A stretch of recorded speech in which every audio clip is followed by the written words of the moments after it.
On today's episode of How to Fix a Mess Up. يا سلام، أجمل شيء إنه يكون كل شيء جاهز لك. طبعا شغلي على السيارة، تغيير القماشات وإصلاح صوت طقطقة في السيارة مع الفرامل. الصوت بيطلع من ورا وأتعبني كثير جدا وكان جدا ممل، وقلت يلا الأمامية قد غيرتها، خلينا نغير الخلفية ونصلح الخلل اللي يسبب الطقطقة اللي الكل يشتكي منها في السيارة، وهو بسيط جدا جدا بس ما حد انتبه له. طبعا ما ننسى وسائل السلامة، الرافعة موجودة والحماية الزايدة كمان موجودة، يسموها الدونكي، الجحشة. I don't know why they call it that، ولكنه حمالة سيئة فعلا. And for increased safety we add blocks, row blocks. طيب عشان نفك الكاليبر، أول شيء نفك الحماية من الغبرة اللي على مسمار الفرامل، بلاستيك انتبه لا يضيع. drop it in. مفتاح نجمة، شوف المقاس المناسب لسيارتك. صراحة ماني شايف لأن الخط مرة صغير حتى وأنا لابس نظارة. we just unlock it.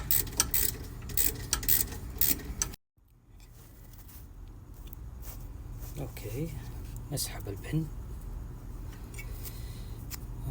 هذه كان فيها ضعف، من غير القطعة دي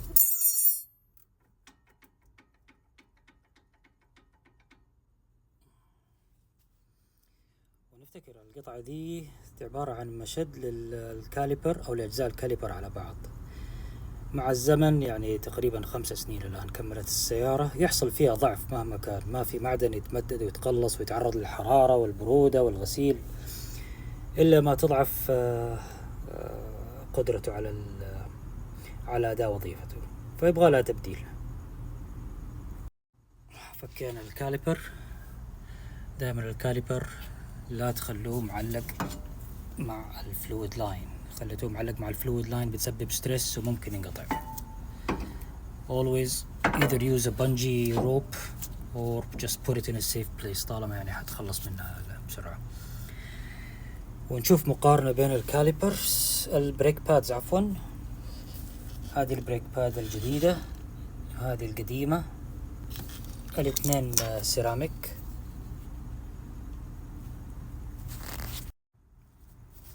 وقف التسجيل علي. طيب نقارن بين القماشات الجديدة والقديمة.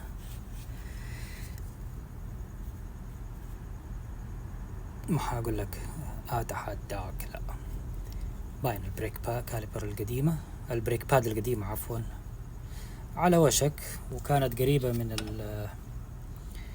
اللي هو أداة الصوت اللي هي دي، هذه القطعة. يعني إلا ما كانت تضغط على الهوب وتديني انديكيشن إنه آن الأوان لتغيير القماشات يا طيب. فاسمعنا الكلام ما ترددنا. القماش الجديد زيه سيراميك أخذناه،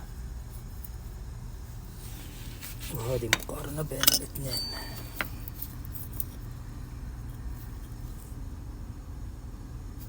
It was time.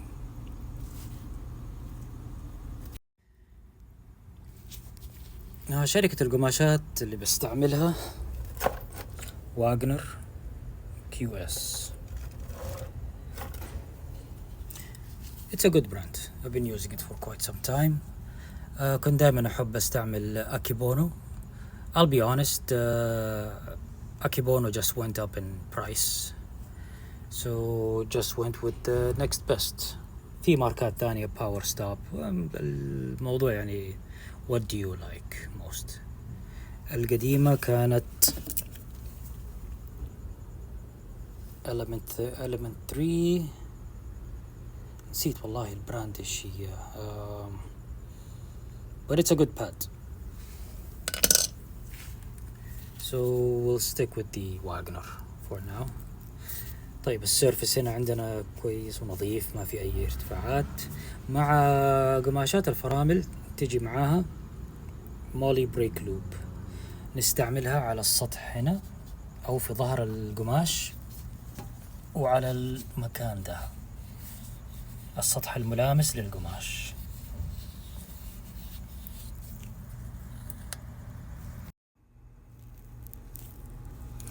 طيب القماش حطينا عليه لوبريكنت في ظهره على نفس الباد اللي بيحصل فيها تلامس ما بين الكاليبر والقماش، وكذلك حطينا معليش الإضاءة أنا حايس فيها شويتين، حطينا على الوش الملامس للقماش، وبرضو حطينا في الناحية الثانية في الظهر عشان القماش لا يتحرك أو يطلع صوت سيارة ماشية.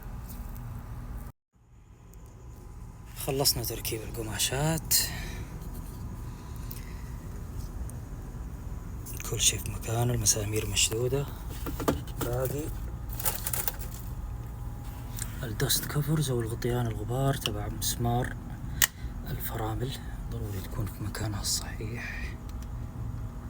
واحد وهذا الثاني أودها لقيته محلول شوية. بعد كذا نجي للبن اللي يثبت الكاليبر في مكانه. هذا القديم وهذا الجديد. بالشكل ممكن ما يكون فيه اختلاف، ولكن مع الوقت يبان بعد التركيب إذا طلع صوت ولا لا، ولا هل أنا حليت مشكلة الكاليبر الخلفي اللي قاعد يطلع صوت مع الفرامل أو المطبات. طب ركبنا البن. أنا أول ما فكيت الكفر جربت، كان الكاليبر شوية محلول، الآن مشدود. أنا عن نفسي متعجب، قطعة زي دي ما تجي في خاطر أحد ولا في باله.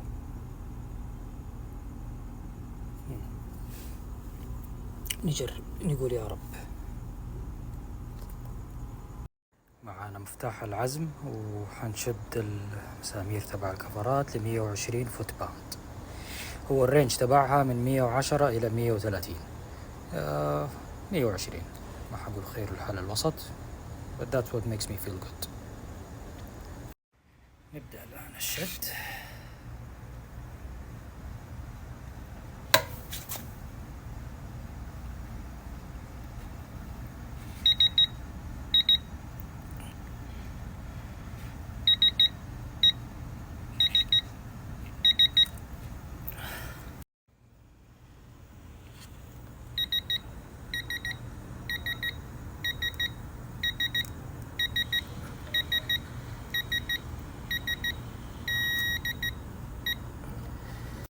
اللي يسأل على قماشات واغنر كيو اس، هي لل 2017 الهيفي دوتي بريك بادز. هذا رقمها واغنر ميد ان مكسيكو سيراميك.